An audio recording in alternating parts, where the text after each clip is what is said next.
Hello everyone, welcome to exam by learning. അപ്പോൾ നമ്മൾ ഇന്ന് ഡിസ്കസ് ചെയ്യാൻ പോകുന്നത് ഓണം എക്സാമിന് ബയോളജി പോർഷനിൽ അല്ലെങ്കിൽ സയൻസിൽ നമുക്ക് പഠിക്കാനുള്ള ഒരു പ്രധാനപ്പെട്ട ഒരു പോർഷനാണ് ടുവേർഡ്സ് 100-fold yields അല്ലേ. ടുവേർഡ്സ് 100-fold yields എന്ന് പറയുന്ന ഈ ഒരു ചാപ്റ്റർ അല്ലേ. അതുമായിട്ട് ബന്ധപ്പെട്ട് നമുക്ക് കഴിഞ്ഞ വർഷങ്ങളിലൊക്കെ ഈ ഭാഗത്ത് നിന്ന് ചോദിച്ചിട്ടുള്ള ചോദ്യങ്ങൾ എന്തൊക്കെയാണ് എന്നുള്ളത് വളരെ ക്വിക്കായി നമുക്കൊന്ന് റിവൈസ് ചെയ്യാനാണ് ഈ ഒരു ഭാഗത്ത് ഈ ഒരു വീഡിയോ കൊണ്ട് നമ്മൾ ഉദ്ദേശിക്കുന്നത്. നിങ്ങളുടെ ഫ്രണ്ട്സിനൊക്കെ നിങ്ങൾ ഷെയർ ചെയ്യുക, നിങ്ങളുടെ വീഡിയോ ലൈക്ക് ചെയ്യുക, അതുപോലെ നമ്മുടെ ചാനൽ സബ്സ്ക്രൈബ് ചെയ്യുകയൊക്കെ ചെയ്യുക. ഓക്കെ, അപ്പോൾ എന്തായാലും നമുക്ക് നോക്കാം, ഓരോന്നായി ചോദ്യങ്ങൾ നോക്കാം, അതിൻ്റെ ആൻസറും നമുക്ക് ഡിസ്കസ് ചെയ്ത് പോകാം. നിങ്ങൾ സ്വന്തമായി ആദ്യം ചോദ്യം കാണുമ്പോൾ നിങ്ങൾ സ്വന്തമായി ഒന്ന് ആൻസർ ചെയ്യാൻ ശ്രമിക്കണം കേട്ടോ.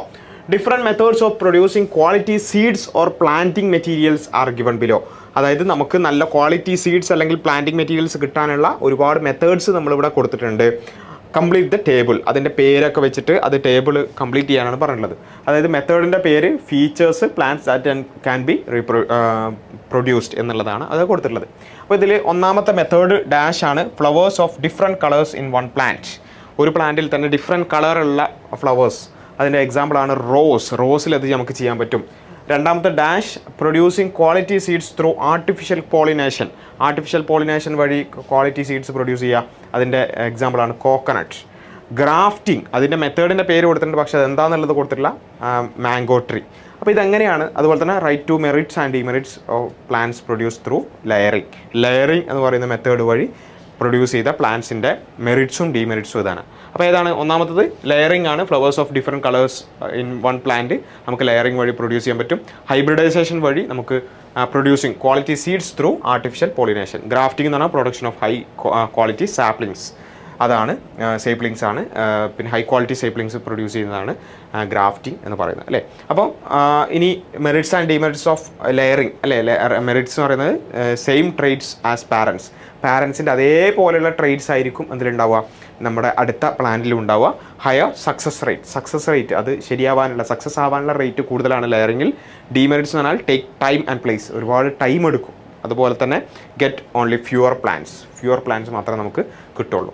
ഓക്കെ, അടുത്തൊരു ചോദ്യത്തിലേക്ക് പോകാം. ആസ് പാർട്ട് ഓഫ് ഹരിത വിദ്യാലയ പ്രോഗ്രാമിൻ്റെ പാർട്ടായിട്ട് the school has decided to make a vegetable garden ഉണ്ടാക്കാൻ തീരുമാനിച്ചു. ഹരിത club members begin to prepare a table of good quality hybrid vegetable seeds. ഹരിത ക്ലബിലുള്ള ആളുകളൊക്കെ എന്ത് ചെയ്തു, ഇപ്പോൾ ബ്രിഞ്ചാൾ അതിൻ്റെ ഏറ്റവും നല്ല ക്വാളിറ്റിയുള്ള ഹൈബ്രിഡ് വെജിറ്റബിൾ സീഡ്സിൻ്റെ ലിസ്റ്റ് ഉണ്ടാക്കാൻ തുടങ്ങി. അപ്പോൾ ആ ലിസ്റ്റ് അവർ ഉണ്ടാക്കിയതൊക്കെ പകുതിയാക്കി വെച്ചിട്ടുള്ളത്. അപ്പോൾ നമ്മളത് ഫുള്ളാക്കി കൊടുക്കുക. ഓക്കെ, ബ്രിഞ്ചാൾ, സൂര്യ ഡാഷ്, അതുപോലെ തന്നെ ഡാഷ് ഉജ്ജ്വല, അതുപോലെ തന്നെ ജ്വാലമുഖി. പീൻ്റെത് ലോല ഡാഷ്, ലേഡീസ് ഫിംഗർ ആർക്ക അനാമിക, അത് ഫുള്ളാക്കിയിട്ടുണ്ട്. ഡാഷ് മുക്തി അനഘ. ഇത് നമ്മൾ ഫുള്ളാക്കിയ എന്തായിരിക്കും? ബ്രിഞ്ചോൾ, സൂര്യയും വേറെ ഏതൊക്കെയുള്ളത് നമുക്കറിയുന്നത് ഏതൊക്കെയുള്ളത്? കിരൺ അല്ലേ, കിരൺ ഒരു ബ്രിഞ്ചാൽ വെറൈറ്റിയാണ്. ചില്ലി വെറൈറ്റിയാണ് ഉജ്ജ്വലയും ജ്വാലമുഖിയൊക്കെ. പി വെറൈറ്റീസ് ലോലയും ലൈലയൊക്കെ അതിനൊരു എക്സാമ്പിളാണ്. ലേഡീസ് ഫിംഗർ ആർക്ക, അതുപോലെ തന്നെ അനാമിക. ടൊമാറ്റോൻ്റെ എക്സാമ്പിളാണ് മുക്തി അനഘ ഒക്കെ അല്ലേ. ഇപ്പം ഇങ്ങനെ നമ്മുടെ ടെക്സ്റ്റ് ബുക്കിലൊക്കെ ഉള്ള ഒരുപാട് വെറൈറ്റി ഉണ്ട്. അപ്പോൾ ആ വെറൈറ്റീസിൻ്റെ പേര് ഏതാണെന്നുള്ളതും അത് ഏത് തരത്തിലുള്ള വെറൈറ്റി ആണെന്നുള്ളതും അല്ലെങ്കിൽ എന്ത് ടൈപ്പ് ഓഫ് പ്ലാന്റ് ആണെന്നുള്ളതൊക്കെ നമ്മൾ എന്ത് ചെയ്യണം, കൃത്യമായി മനസ്സിലാക്കണം. ഓക്കെ, അടുത്തൊരു ചോദ്യം ഇതാണ്. Observe the picture. ഇവിടെ ഒരു പിക്ചർ കൊടുത്തിട്ടുണ്ട്. ഇവിടെ ബയോഗ്യാസ് ഉണ്ട്, കുക്കിംഗ് ഇലക്ട്രിസിറ്റി അത് ഉപയോഗിക്കുന്നുണ്ട്, വെജിറ്റബിൾ ഗാർഡൻ ഉണ്ട്, സ്ലറി ഉണ്ട്, അതുപോലെ തന്നെ ഫിഷ് പോണ്ട് ഉണ്ട്, കൗഷഡ് ഉണ്ട്. ഇങ്ങനെ മൊത്തത്തിൽ ഒരുപാട് കാര്യങ്ങൾ ഇൻ്റഗ്രേറ്റ് ചെയ്തിട്ടുള്ള പിന്നെ ഒരു ചിത്രമാണ്. നമ്മുടെ ടെക്സ്റ്റ് ബുക്കിലുള്ളൊരു ചിത്രം കൂടിയാണ്. അപ്പോൾ ചോദ്യം ഇതാണ്, which method of agriculture is picturised here. ഇവിടെ കൊടുത്തിട്ടുള്ള ഈ മെത്തേഡ് ഇതെന്ത് മെത്തേഡാണെന്നാണ് ചോദിച്ചിട്ടുള്ളത്. Write any 4 advantages of adopting this method of agriculture. അത് അഡോപ്റ്റ് ചെയ്താലുള്ള 4 അഡ്വാൻറ്റേജസ് എഴുതാനാണ് പറഞ്ഞത്. ഏതാണ് ഈ മെത്തേഡ്? ഏതാണ്? നിങ്ങൾ സ്വന്തമായിട്ടൊന്ന് ജസ്റ്റ് പോസ് ചെയ്ത് ആലോചിച്ച് നോക്കുക, ഏതാണ് ഈ മെത്തേഡ്? നമ്മുടെ ടെക്സ്റ്റ് ബുക്കിലുണ്ട്. ഏതാണ്? നമുക്കറിയാം, ഇൻ്റഗ്രേറ്റഡ് ഫാമിംഗ് അല്ലേ.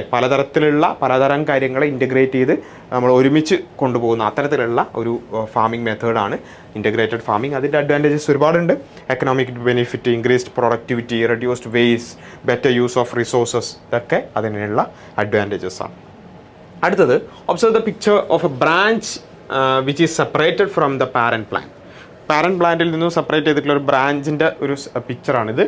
ആഫ്റ്റർ സ്പ്രൗട്ടിങ് റൂട്ട്സ്, ഇവിടെ റൂട്ട് ഇങ്ങനെ ഉണ്ടായിട്ടുണ്ട്. അപ്പോൾ അത് നമുക്ക് അങ്ങനെ ഉണ്ടാവുന്നത് ഏതാണ് അല്ലേ? ഒരു ബ്രാഞ്ചിൽ ഇങ്ങനെ റൂട്ട് നമുക്ക് ഏതാണെന്ന് നമുക്കറിയാം. Okay, write the name of this method of producing new plantlet. ഏതാണ് ആ മെത്തേഡ് എന്ന് ചോദിച്ചിട്ടുണ്ട്. Write down any 2 merits of plantlets produce. ഇത് നമ്മൾ ഓൾറെഡി നേരത്തെ ഡിസ്കസ് ചെയ്തു. Write the step of producing new plantlets in this method are given below, write them in the correct order. ഇവിടെ പിന്നെ കുറച്ച് ഓർഡർ തെറ്റിച്ചിട്ട് 5 പോയിന്റ് കൊടുത്തിട്ടുണ്ട്, അത് കറക്റ്റ് ഓർഡറിൽ എഴുതാൻ. അപ്പോൾ ഞാനിത് ഓരോന്നും എക്സ്പ്ലെയിൻ ചെയ്യുന്നില്ല, നിങ്ങൾ എന്ത് ചെയ്യുക, ജസ്റ്റ് പോസ് ചെയ്ത് ഒന്ന് വായിച്ച് നോക്കുക, നിങ്ങൾ സ്വന്തമായി തന്നെ അതൊന്ന് ആൻസർ ചെയ്യാൻ ശ്രമിക്കുക. ഓക്കെ, അപ്പോൾ നമുക്ക് ഏതൊക്കെയാണ് ഓരോന്നിനും ആൻസർ നോക്കുകയാണെന്നുണ്ടെങ്കിൽ ലെയറിംഗ് ആണ്, നമുക്കറിയാം. ഹൈ സക്സസ് റേറ്റും പ്രിവെൻഷൻ ഓഫ് പിന്നെ അപ്പാരൻറ്റ് പ്ലാൻ ക്യാരക്ടറിസ്റ്റിക്സും ഒക്കെയാണ്, പ്രിസർവേഷൻ ഓഫ് അപ്പാരൻറ്റ് പിന്നെ പ്ലാൻ ക്യാരക്ടറിസ്റ്റിക് ഒക്കെയാണ് ഇതിൻ്റെ ലെയറിങ്ങിൻ്റെ അഡ്വാൻറ്റേജസ് എന്ന് പറയുന്നത്. അതിൻ്റെ പിന്നെ ആ ഒരു ഓർഡറിൽ ഉള്ള നേരത്തെ കൊടുത്തിട്ടുള്ള ഇത് ഓർഡർ തെറ്റിച്ചിട്ടുണ്ട്, ആ സ്റ്റെപ്സ് ഓർഡറായിട്ട് എഴുതിയിട്ടുള്ളതാണ് ഇവിടെ കൊടുത്തിട്ടുള്ളത്. ആദ്യം ബ്രാഞ്ച് സെലക്ട് ചെയ്യുക of plant from which plantlet is to be produced, ഏത് പ്ലാന്റ്ലെറ്റ് പ്രൊഡ്യൂസ് ചെയ്യുന്ന ആ ഒരു ബ്രാഞ്ച് സെലക്ട് ചെയ്യുക. Peel off the bark in a circular shape, അതിൻ്റെ ബാർക്ക് എന്ത് ചെയ്യുക, ഒരു സർക്കുലർ ഷേപ്പിൽ അത് ഒഴിവാക്കി കളയുക, പീൽ ഓഫ് ചെയ്യുക. Cover the peel off part with slightly moistured mixture of coconut fibre and soil, അതെന്ത് ചെയ്യുക, കവർ ചെയ്യുക. കോക്കനട്ട് ഫൈബറും അതുപോലെ തന്നെ കുറച്ച് മോയ്സ്ചറൈസ് ചെയ്തിട്ടുള്ള കോക്കനട്ട് ഫൈബറും അതുപോലെ തന്നെ സോയിലൊക്കെ വെച്ചിട്ട് അത് കവർ ചെയ്യുക. അതേപോലെ തന്നെ cut the branch and plant it in the soil, അത് പിന്നെ അവിടെ പിന്നെ പോളിത്തീൻ ഷീറ്റ് വെച്ച് കവർ ചെയ്തതിന് ശേഷം റൂട്ട് സ്പ്രൗട്ട് ചെയ്ത് കഴിഞ്ഞാൽ അത് കട്ട് ചെയ്തിട്ട് വേറെ പ്ലാന്റ് ചെയ്യുക. ഇതാണ് അതിൻ്റെ ഒരു കൃത്യമായിട്ടുള്ള അറേഞ്ച്മെൻറ്റ് എന്ന് പറയുന്നത്. Following are the steps of grafting of Malgova on the saplings of A indigenous variety of mango. അപ്പോൾ അത് കറക്റ്റായിട്ട് അറേഞ്ച് ചെയ്യാനാണ് പറഞ്ഞിട്ടുള്ളത്. അതുപോലെ തന്നെ സ്റ്റോക്ക് സിയോണൊക്കെ ചെയ്യുക. അപ്പോൾ ഇതാണ് ഇതിൻ്റെ ആൻസർ. ഞാൻ ഓരോന്നും എന്ത് ചെയ്യുക, എക്സ്പ്ലെയിൻ ചെയ്യാത്തതെന്ന് ചോദിച്ചാൽ നിങ്ങളത് സ്വന്തമായി പോസ് ചെയ്ത്, ക്വസ്റ്റ്യൻ ഇതാണ്, ഇതൊന്ന് സ്വന്തമായി പോസ് ചെയ്ത് സ്വന്തമായി ഒന്ന് ആൻസർ ചെയ്യാൻ ശ്രമിക്കുക. അതിനുശേഷം നിങ്ങൾ എന്ത് ചെയ്യുക, അത് കറക്റ്റ് തന്നെയാണോ എന്നുള്ളതൊന്ന് ഉറപ്പ് വരുത്തുക. സ്റ്റോക്ക് റൂട്ടഡ് പ്ലാന്റ് ആയിരിക്കും, ഇൻഡിജീനിയസ് മാംഗോ വെറൈറ്റി ആയിരിക്കും, സയോൺ എന്ന് പറയുന്നത് മൽഗോവ ആയിരിക്കും. ഓക്കെ, അപ്പോൾ ഇനി അടുത്തത് വെറൈറ്റീസും മെത്തേഡ്സ് യൂസ്ഡും. High quality coconut, flowers of different colors in the same rose plant, mango that yields in a short period, jasmine that has same quality of parent plant. അപ്പോൾ ഇതിനൊക്കെ ഏത് മെത്തേഡായിരിക്കും ഉപയോഗിക്കുക? നമുക്കറിയാം ഹൈ ക്വാളിറ്റി കോക്കനട്ടിന് ഒബ്വിയസ്ലി ഹൈബ്രിഡൈസേഷൻ ആയിരിക്കും. Flowers of different colours in same rose plant, budding നമ്മൾ ഉപയോഗിക്കാം. Mango that yields in a short period, അത് ഗ്രാഫ്റ്റിംഗ് നമുക്ക് ഉപയോഗിക്കാം. Jasmine that has same quality of parent plant, അതിന് നമ്മൾ ലെയറിങ് നമുക്ക് ഉപയോഗിക്കാം. അപ്പോൾ ഈ രൂപത്തിൽ നമുക്ക് എന്ത് ചെയ്യാൻ പറ്റും, ഓരോന്നിലും ഏതൊക്കെ മെത്തേഡ് ഉപയോഗിക്കാൻ പറ്റും എന്നുള്ളത് നമ്മൾ മനസ്സിലാക്കുക. ഇനി അടുത്തത് നിങ്ങൾക്കുള്ള ഒരു ഹോംവർക്കാണ്. നിങ്ങളുടെ ഹോംവർക്ക് എന്ന് വെച്ചാൽ നിങ്ങൾ താഴെ ഒന്ന് കമൻറ്റ് ചെയ്യുക ഇതിൻ്റെ, അതായത് പിന്നെ following are some high yielding hybrid seeds collected from the for cultivation by the students of agricultural club. അതായത് ചന്ദ്രലക്ഷ, അതുപോലെ തന്നെ മുക്തി, അന്നപൂർണ, പവിത്ര, അനഘ, ലക്ഷഗംഗ, ഇത് ഓരോന്നും എവിടേക്കാണ് നമ്മൾ പിന്നെ ഫിൽ ഇൻ ദ ബ്ലാങ്ക്സ് ചെയ്യുക എന്നുള്ളത് നിങ്ങൾ എന്ത് ചെയ്യുക, സ്വന്തമായി. കോക്കനട്ട് ചന്ദ്രലക്ഷ ഇവിടെ കൊടുത്തിട്ടുണ്ട്, ഡാഷ്. അതേപോലെ തന്നെ 2 ഡാഷ്, അന്നപൂർണയും വേറെ എന്തോ ടൈപ്പ് ഓഫ് പ്ലാന്റ് ആണ് അല്ലേ. ടൊമാറ്റോ അനഘയും വേറെ ഒന്നും നേരത്തെ നമ്മൾ ഡിസ്കസ് ചെയ്താണ്, എന്നാലും നിങ്ങൾ എന്ത് ചെയ്യുക, അത് സ്വന്തമായി ഒന്ന് ആൻസർ ചെയ്യാൻ ശ്രമിക്കുക. അപ്പോൾ നമ്മൾ ചെയ്തതെന്താ വെച്ചാൽ കഴിഞ്ഞ വർഷങ്ങളിലൊക്കെ ഇതുപോലുള്ള ചോദ്യങ്ങളൊക്കെ വന്നിട്ടുണ്ട്. അപ്പോൾ നമ്മൾ വളരെ സിമ്പിൾ ക്വസ്റ്റ്യൻ മാത്രം ചെയ്തുകൊണ്ട് കാര്യമില്ല അല്ലേ, ഇത്തരത്തിലുള്ള ചോദ്യങ്ങൾ കൂടി ചെയ്യാൻ പറ്റുമാണ് നമുക്ക് ഫുൾ മാർക്സ് ഉറപ്പിക്കാൻ പറ്റുക. അപ്പോൾ പ്രത്യേകിച്ച് നമ്മൾ മനസ്സിലാക്കുന്ന വെറൈറ്റീസ്, ഹൈബ്രിഡ് വെറൈറ്റീസിൻ്റെ പേരുകൾ ഓർമ്മിച്ച് വെക്കുക എന്നുള്ളതാണ് ഈ ചാപ്റ്ററിൽ ഏറ്റവും പ്രധാനമായിട്ട് നമുക്ക് ചെയ്യാനുണ്ടാവുക. നിങ്ങളിപ്പോൾ ക്വസ്റ്റ്യൻസ് ചെയ്യുമ്പോൾ ഒക്കെ നിങ്ങൾക്ക് മനസ്സിലായിട്ടുണ്ടാവും, ആ വെറൈറ്റീസിൻ്റെ പേര് ഓർമ്മിച്ച് വെക്കുക, അത് ബൈഹാർട്ട് ചെയ്യുക, അല്ലെങ്കിൽ അത് മനസ്സിലാക്കി വെക്കുക, അത് ഏതെങ്കിലും കോഡ് വഴിയൊക്കെ നമ്മൾ മനസ്സിലാക്കി വെക്കുക എന്നുള്ളതാണ് ഏറ്റവും ഇമ്പോർട്ടൻ്റ് ആയിട്ടുള്ളത്. അപ്പോൾ ആ രൂപത്തിൽ നിങ്ങളെല്ലാവരും പഠിക്കുക, കൃത്യമായി എക്സാം നല്ല രൂപത്തിൽ എഴുതുക. Okay, all the best for your exams.